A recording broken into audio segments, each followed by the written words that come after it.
Hello, lovely people. Welcome to my September reading wrap up. Doobie doobie doobie doobie doobie doobie doobie doobie doobie doo. Doobie doobie doobie doobie doobie doobie doobie doobie Sophie vlogs. First things first, I've cut my hair. You might have noticed after a few years we are back in the short hair crew again. There's gonna be a bunch of videos where I still look like I have long hair because that's what pre-filming does. So I've got quite a few books to talk about actually, so I think I'm just gonna crack on with it. I'm gonna go through in like roughly chronological reading order. The first book I want to talk about is Wizard of the Crow by Ngugi Thiong'o. I was blown away by this book and I loved it and it was 5 stars. We started off September so strong. Ngugi Thiong'o is a very famous Kenyan author. He had been on my radar before. Weep Not Child was the book of his that I had heard really great things about, but I saw this one secondhand and I thought, hey, same author, let's give it a go. And when I picked it up at the start of the month, I sort of anticipated it being one that I would read over a few months because it's so chunky. It's nearly 800 pages. And I read it in like a week and a half. Set in this fictional Free Republic of Arborea. I can't say the word. Arborea. Ha. And essentially we are following a lot of different people within this place, but a lot of the narrative sort of circles around this person who is actually just an out of work job seeker. He's very educated, but the nature of this state is that everyone is out of work. There's not enough jobs to go round. He has this ability to sort of be outside of his body sometimes, and through events and circumstances, he ends up coining this name, Wizard of the Crow, and this identity of this wizard who has powers sort of spirals out of control. This is such a hard one to be concise about because that's sort of what we're doing, but there is so much going on here. This is a political satire. We are taking a real look at there's definitely a lot of this that would relate to Kenyan history, but also histories and dictators of other African countries definitely are being referenced as well. And that was really, really effective. There is a whole look at Western attitudes towards Africa that are really being poked at and having the light shone on them.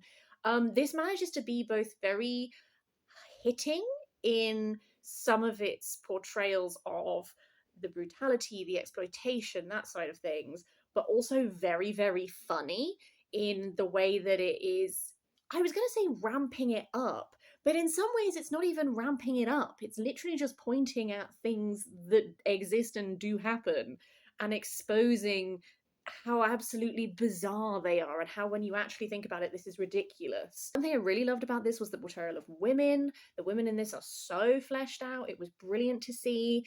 I also really liked that sort of the nature of this narrative is, although we are sort of circling around certain figures, we actually have loads of different perspectives explored. So it means that you get so many different viewpoints on what is happening. You can really see like the way that myth develops about things that are happening, the way that people spin things, how in this sort of setup where you have like a dictator and their cronies, like how easy it is for people to turn on you in positions of power.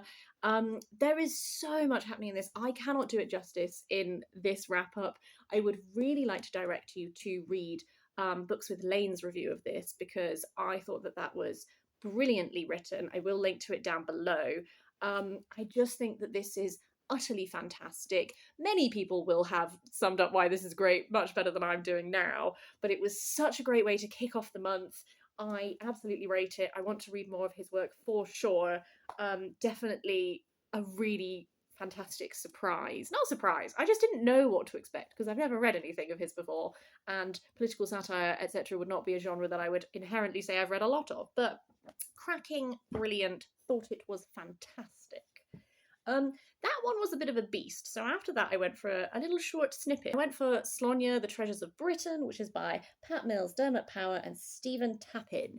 I have reviewed a number of Slainne comics by now, and actually I finally learned out how to say his name correctly. No more Slainne. I understand what this means now. The Slainne comics are very similar in sort of setup each time. He is like a ancient Irish warrior, very much in the tradition of Irish Celtic heroes, and essentially he is sworn to the goddess, and she brings him back in different time periods, and he sort of does his bit to sort of sort out the powers of evil that are doing some shenanigans. We have some fighting, and then sort of everything gets back to normal again. This time we're looking at Camelot, except for what I enjoyed about this is that this is after Arthur has fallen, and we're looking at the ramifications sort of that. And Slainne has to sort of collect back the treasures of Britain that are these mythical treasures, and if they fall into the hands of either the Saxons or our little demon dudes, then things will go very badly. For me, Slainne is always like a solid 3-star read. I always enjoy how it is engaging with sometimes history, in this case with myth and history. You can always rely on it to have some cracking fight scenes. He does this thing where he warps, so you get some quite interesting, like, grotesque artwork. The women in this are always extremely two-dimensional. I don't love the portrayal of women, but I also don't come to this for a great portrayal of women. But I always have fun, and it was a nice little, like, palate cleanser, because I loved Wisdom of the Crow. And then before I could get into anything else, I sort of had to, like, have a little break and be like, something entirely, like, that I know that is gonna be fun, but not particularly, like, zhuzh my brain up too much, and then on to the next. I sort of did another palate cleansing read, actually, which is No Big Deal by Bethany Rutter. I read this in, like, a day, because I just needed a little fun little thing. Some of the books I'm going to talk about have been ones that I have been reading for quite a while, and I had a bit of a feeling in September. I was like, I'm reading, and I'm never finishing anything. So I just sort of read this in a day so that I could be like, yes, I finished a book. I had fun. This follows Emily. She is in 6th form. It's the final year before she goes off to university. She's having to make life decisions about what she wants to do. She's fat, and it's never been a problem for her, but it is sometimes a problem for other people. Emily has also never really been massively interested in dating, but then this boy arrives at a party, she feels connected to him, and we sort of go from there. One thing I like about Bethany Rutter and her YA books is that her heroines always feel very authentically teenage to me in many ways. A lot of the topics that are being dealt with, like, I went to house parties and drank too much when I was like 17, etc. Like, it feels very based in sort of a reality that I know. This was really fun. I loved all of the body positive stuff in this. That was fantastic. That messaging was really great. The actual plotline itself was predictable, but in a fun way. You know, this was a narrative that I kind of anticipated what it would be when it started.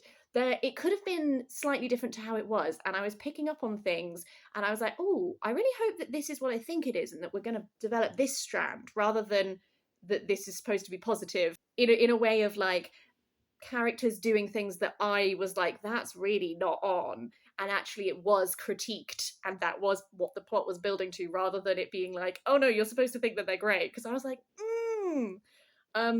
So yeah, if you are someone who likes reading fun YA contemporary romances, I really enjoyed this. I really enjoyed Bethany Rutter's other book. There's a lot of body positive messaging in here. It's a lovely little read. After that is my first non-fiction book that I finished in September, and that is Femina by Janina Ramirez. This is subtitled A New History of the Middle Ages Through the Women Written Out of It.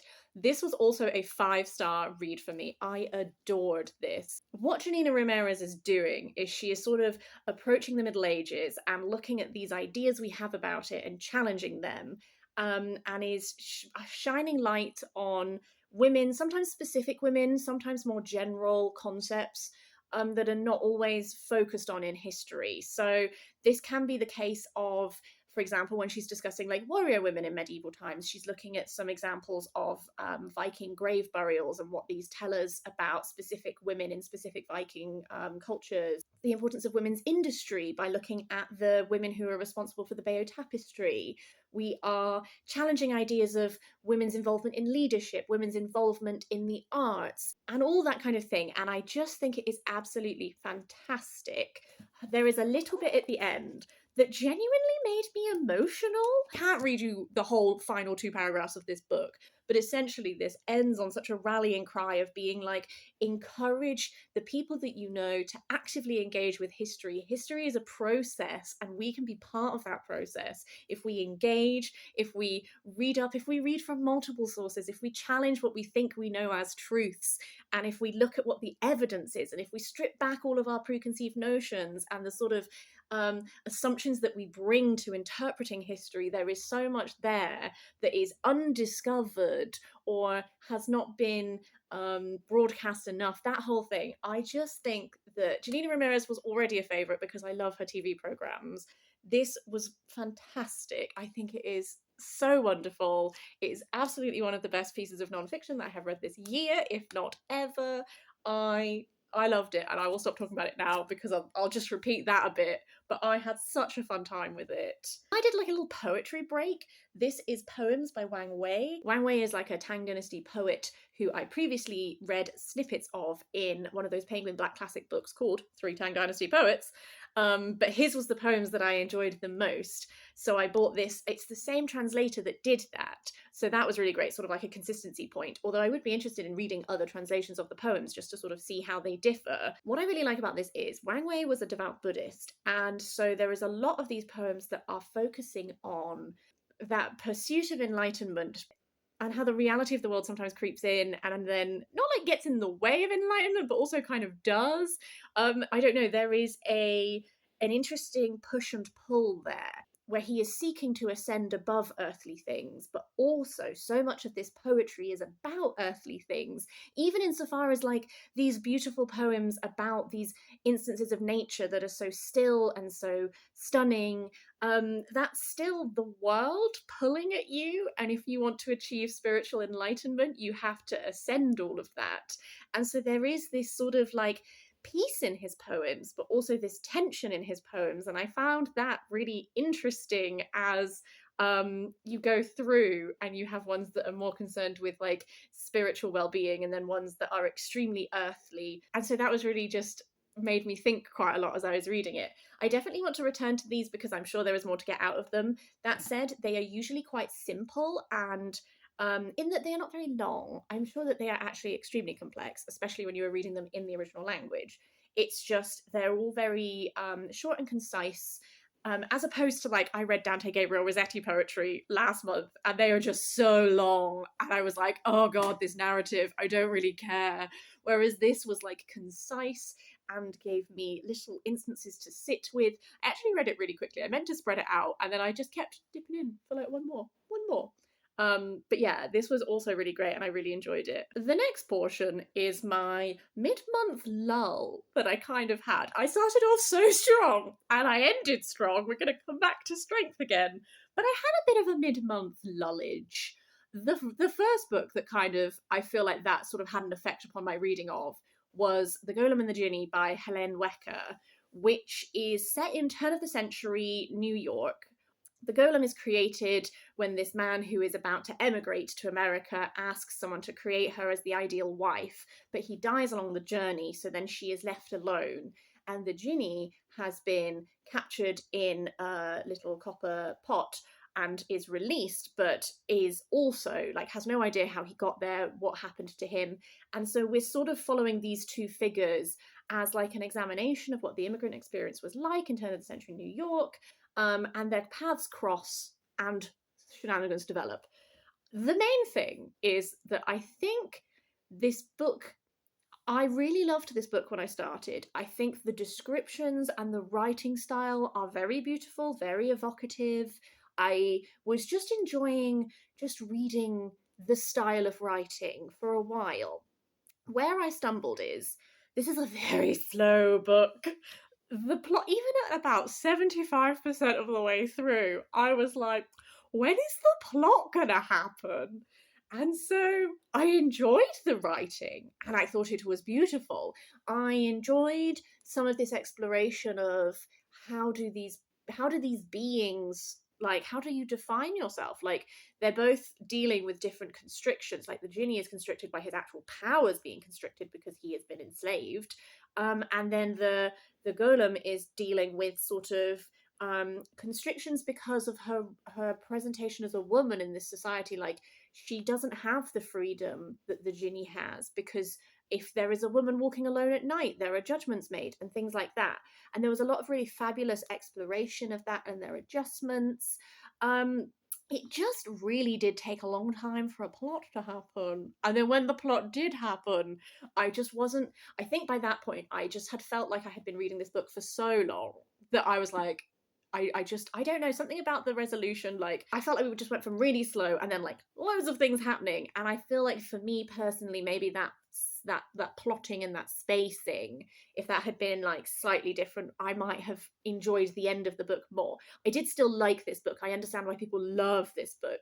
I think it is beautifully written. It didn't hit quite how I wanted it to for me personally, but I feel like I had like a reading lull, and I feel like my knowledge of having a reading lull may have slightly affected how I was feeling about this particular book. In a similar vein, I decided to DNF Vampyres by Christopher Frayling because I thought that this was a collection of extracts from vampire fiction. It's actually like an academic text talking about vampire fiction, which would not have turned me off of the book, except, I don't know, we just spent so long talking about, like, Byron and Mary Shelley and what was the actual truth about that story of them going off on holiday and all coming up with those books and blah, blah, blah. And I don't know, we just spent a really long time with that. And I was like, I do know this and I'm bored.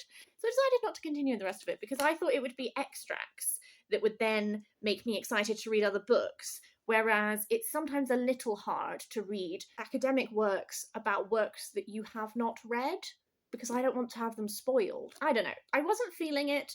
I'm not necessarily sure if I'm going to give it away or if I might keep it and then try it again later when I'm not in my slumpy slump.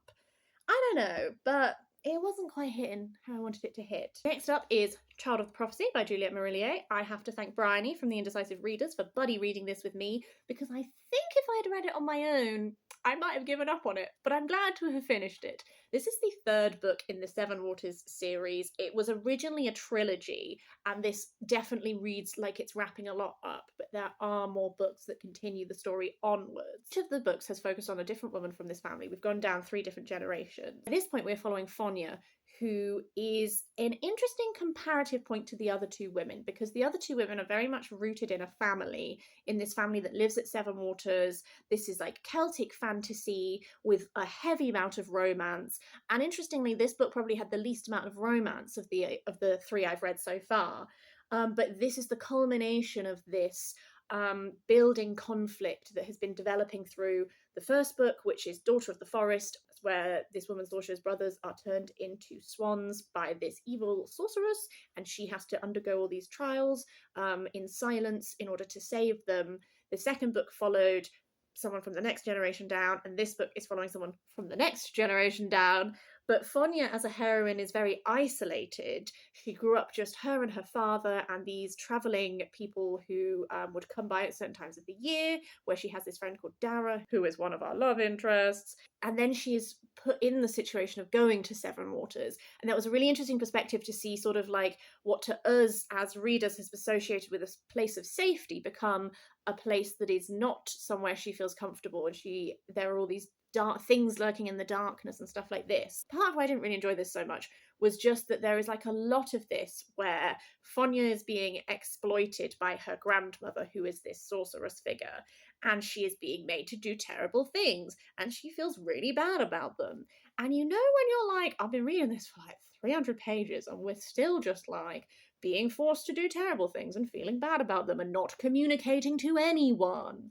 There is a lot of conflict in this, as with a lot of this series, where if you just spoke to each other, things would be better. I also really actually don't care about the romances in this series, so that's not a selling point to me.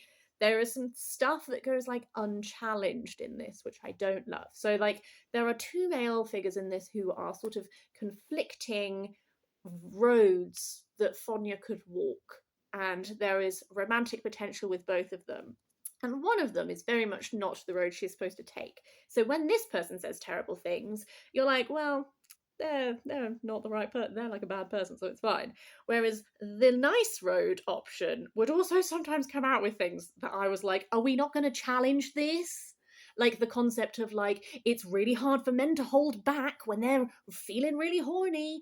Or like, I don't know, other things, like he makes a lot of judgments on Fonya that I think are not always correct. Like, does it matter if she's having a really fun time dancing? Is that bad? So that annoyed me. There's some stuff to do with the implications of the ending that I find a strange concept to just be okay with. But I can't talk about that because those are spoilers. Essentially, I think I'm done with this series because lots of people love it, and I'm not slamming it. I think that there is a lot of really fun Celtic fantasy in this. Juliet Marillier is great at writing like descriptions of places, like Seven Waters as a place feels so great, but also these different like in this we have where Fonya grew up, which is very isolated and wild, other like hubs where activity happens. Like the settings of this I always feel like are really great. It's just the series as a whole does not really fully work for me, so I think I'm going to let it go, but I would love to hear your thoughts if you've read the rest of it. Like, I probably won't read the rest of it, to be honest with you. I feel fairly made up with my mind on this, but I would still be interested to hear how you yourself found it. A lot of these books that I'm like feeling a bit mixed on, I ended up giving like 3.25 on Storygraph, and this is another 3.25 for me, but I did enjoy it. It's A Spartan Sorrow by Hannah Lynn. This was lent to me by one of my work friends who is very into Greek mythology retellings. This follows Clytemnestra, and the little tagline on the back is like, a story of love, loss, and bitter betrayals. A Spartan sorrow shows that sometimes you must risk it all to protect the ones you love. And it's very much like the tragedy of Clytemnestra. I did enjoy a lot about this. Again, the settings of this I also really enjoyed, feeling very rooted in this particular era with the descriptions of the like Clytemnestra's palace and all of that. That was really fabulous. And there is a lot of high emotion in the myth that we are exploring. That's great. I think my main thing about this that is like more emblematic of a problem that I have with Greek myth retellings sometimes as a whole, rather than just this book, is that I find it difficult when retellings take the teeth out of women. To give context, in this, Clytemnestra, like, the myth that we're drawing upon with Agamemnon sacrificing Iphigenia and all of that, like, there's already so much there that as a modern reader makes it so easy to root for Clytemnestra. You're like, absolutely kill that man. He's bringing back another woman after he killed your child? Like, take him to pits. Rip him to shreds. But this just, it's like we feel the need sometimes with women in myth that are messy. I'm going to use that word. There's probably a better word, like vengeful. That's a better word. Where we have to like really emphasize their suffering so that you root for them. Like Clytemnestra in this is given a sob story backstory. This isn't even the first time Agamemnon's been this horrible to her. And like we get like piled on and piled on, like sympathize with Clytemnestra. And I don't need that. Like she's justified so heavily that we're like given extra things to justify her. And then like he comes back and she didn't even mean to kill Cassandra and blah blah blah. And I'm like, I don't need her to be sympathetic. I want her to be a force for vengeance. I just think, and I did my dissertation on looking at Briseis and Chryseis from Greek myth, how they traced down through English literary tradition, and essentially my end point of my dissertation when I was at uni was like, it is so much easier to rehabilitate women in Greek myth who have such obviously sympathetic and sad backstories because you already root for them. You're like, yes, you have suffered, you have gone through so much. It is a lot harder to rehabilitate ones that are engaged in much more complex politics, whether that be violent and sexual, for example. So in my dissertation, I was talking about Chryseis because no one's rewriting Chryseis, and I want them to. And if you know retellings that are drawing on Chryseis, like Troilus and Cressida, that kind of level, like, let me know. I want them, I want them, I want them. Because Chryseis is a much more sexually complicated woman than Briseis is. And there is nothing wrong with focusing on Briseis. I also love her. I've enjoyed so many retellings that do focus on her. But these women, like Clytemnestra, like Helen, like Medea, who are inherently tied to vengeance and anger and violence, I think it is still possible to focus on them without having to strip all of that away to the point where you're like, where's her teeth? Where is the complexness of this? Where it's just, I don't know. So I liked this. There were lots of things I enjoyed about this. but this recurring thing where we just like make them the most sympathetic thing possible, I find difficult because I want that. I just feel like it. I feel like it is. I don't need my women to be morally pure in order to root for them. And I found it a bit also with the portrayal of Athena in this. The narrative is like in the first section, all focused on Clytemnestra's narrative. And then we change perspectives, and then we change perspectives again. And there is this whole thing to do with the culmination of how Orestes, her son's thing goes, where we go like hard on the democracy, and Athena is a character in it. And Athena is being shown as like helper of women. And I'm like, have you read any original sources? I'm sorry, Athena not known for helping women, is she? All of her favourites are men. She like actively does bad things to women in order to help her male little favourites. Like, I like Athena as a concept, but she's not like proto-feminist. And so again, this sort of like culmination we have where we're like, democracy, let's have a fair trial, Athena's gonna make a decision. And I just I don't know, it doesn't always work for me. A lot of this is me projecting my greater feelings about Greek mythology retellings. I get that, I know. So I didn't hate this. There's a lot of nice things about this. I just like, I wanted to come in with like vengeful Clytemnestra, and instead I just got like a really sad tale, which it's like fine. I was on board for a sad tale, but like, why is it that she can't just be like a vengeful woman who also takes out Cassandra? Why we gotta be like, oh, she didn't even mean to do that. It was all just an accident. She just cares so much about her children. I'm like, yeah, you can care about your children and also be a bit of a bitch, can't you? Like, bring it to me, baby. Is all of this going to make it through the edit? We'll find out. I'm very much full of emotion right now, but editing Sophie might be like, stop it. No. After that is Daisy Darker by Alice Feeney. This is a retelling of And Then There Were None. We are set on a little Cornish island. The Darker family have gathered there. They do not get on. It's the first time they've been reunited in a while. We are narrated by Daisy Darker, who is the youngest daughter. She has a congenital heart condition that means that she's been very ill throughout her life. She's died a number of times and that's brought up like literally the first line. And essentially, the grandmother reads the will, doesn't go down well. In the night she's murdered, mysterious poem appears on the wall, and then we're being picked off one by one. My favourite aspect of this was when we were like in the we're being picked off one by one. The atmosphere, loved it. This like creeping haunting, like who can you trust? Can you even trust anyone? What is reality? There were a couple of moments where I was like, oh, that freaked me out. Enjoyed all of that. I initially didn't enjoy this, just like the first chapter or so. Like, the writing style just did not get me at first. It's very cliche. Like, there are so many little like sound bites that you know they want you to quote, and it almost like very much like MySpace poetry level of like, oh, but I don't know, I wasn't really feeling it. And then I sort of like was just like, okay, this is just part of it, I'm just going to accept it. And then we like got into the creepy bit, and I was like, yes. If you have read And Then There Were None, I think you can figure out who is doing it, because there is a similarity there, and if you apply that logic, you're like, these are the main suspects. There is like extra twisty bits in this that I don't know if they 100% worked for me. We're getting like dual narrative as we go through, where we're like in the contemporary time, and then the person who is doing all of this is leaving like VHS tapes and stuff like that, and then that flashes back to memories. And the memories worked well in one sense because there were lots of little things dropped in that were like all of the family members being connected to darkness in little tiny ways that makes you suspicious of everyone, which is great. Something about this final sort of end point reveal thing, I just don't know if it really hit for me.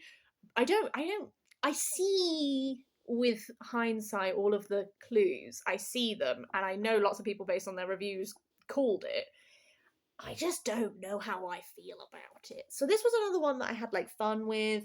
Again, like a 3.25, because that like writing style paired with some of the reveals, I didn't like love it, but I had like a fun time. It definitely helped me transition into my like feeling autumnal, because it was a very easy read, which is always great. That's the end of the little 3.25 bits. Now my final two books, I really enjoyed both of them. First up is The Way Through the Woods of Mushrooms and Mourning by Litt Woon. This is non-fiction. This is talking about the author's experience of losing her husband, and then as part of how she coped with the grief of that, she got really into mushrooming. I love me some mushrooms. I've been really enjoying learning about mushrooms. This is very much lighter than something like Entangled Life by Merlin Sheldrake. This is doing sort of a different thing, and so I really did appreciate what it was doing. In the Entangled Life was lots of like, every chapter was like a different really like deep dive into like a concept to do with mushrooms, and that was really fabulous and I learned so much. This one feels a lot more like actual practical information that you would want to know if you were a person who wants to go mushrooming. Like, she talks a lot about how she was trained into it, like what that process is like, and then you can get these qualifications. I think she's living in Norway. I believe that's the right Scandinavian country. And they have all these like formal qualifications that you can achieve in order to become like a person who can then take other people mushrooming and teach them and stuff like this.